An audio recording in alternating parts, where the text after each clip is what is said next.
ॾींहुं बि तुंहिंजो राति बि तुंहिंजी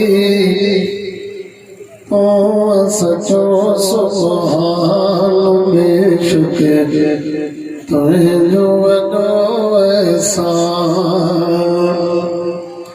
धरती बि तुंहिंजी जबल बि तुंहिंजा अर्श मथे आसमान बेशुक तुंहिंजो वॾो एहसान।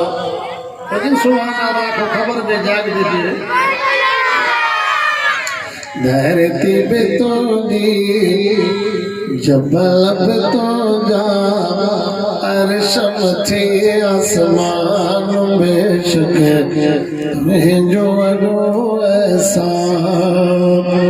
ॾींहुं बि तुंहिंजो राति बि तुंहिंजी तूं सचो सुभान बेशुक तुंहिंजो वॾो एहसान।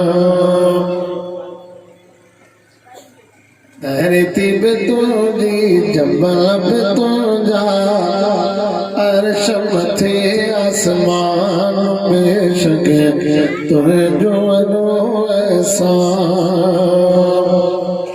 माण्हू ॾेई माण्हू कयो मुंहिंजा मिठा मौला माण्हू ॾेई माण्हू कयो मुंहिंजा मिठा मौला हा मुंहिंजा मिठा मौला मींह खजर उठ कोन कयो कयो इंसान बेशक तुंहिंजो वॾो एहसान। मींह खजर उठ कोन कयो कयो इंसान बेशक तुंहिंजो वॾो एहसान। दोस्तन खे ज़ात चुभे बि हो न ॾींहुं बि तुंहिंजो राति बि तुंहिंजी पोइ सचो सुभान बेशक तुंहिंजो वॾो एहसान। दातर अखियूं पाई ॾिनियूं ॾेहु सॼो ॾिसूं सुभान अल्लाह को सुभान अल्लाह खबर पई दातर अखियूं पाई ॾिनियूं सॼो ॾिसूं हा ॾेहु सॼो ॾिसूं नकु चप कंदड़ा हथ पेर पाऊं जिस्म जो सभु सामान बेशक तुंहिंजो वॾो एहसान। धरती बि तुंहिंजी जबल बि तुंहिंजा अर्श मथे आसमान बेशक तुंहिंजो वॾो एहसान। ॾींहुं बि तुंहिंजो राति बि तुंहिंजी तूं सचो सुभान बेशक तुंहिंजो वॾो एहसान। मुंहिंजे कौम में पैसे वारा हिकु न हज़ारे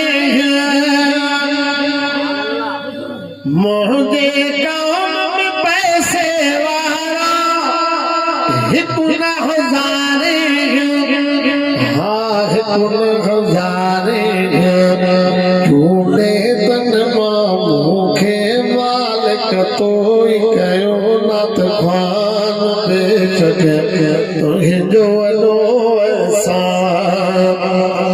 झूले तन मां मूंखे मालिक तो कयो नाथ ख़्वान बेशक तुंहिंजो वॾो एहसान। हाकिम जहिड़ा कई तोखे बनाया पिया हाकिम जहिड़ा कई तोखे बनाया पिया हा तोखे बनाया पिया बख्श उन्हें खे तू ए पारी तू सचो सुभान बेशक तुझो वॾो एहसान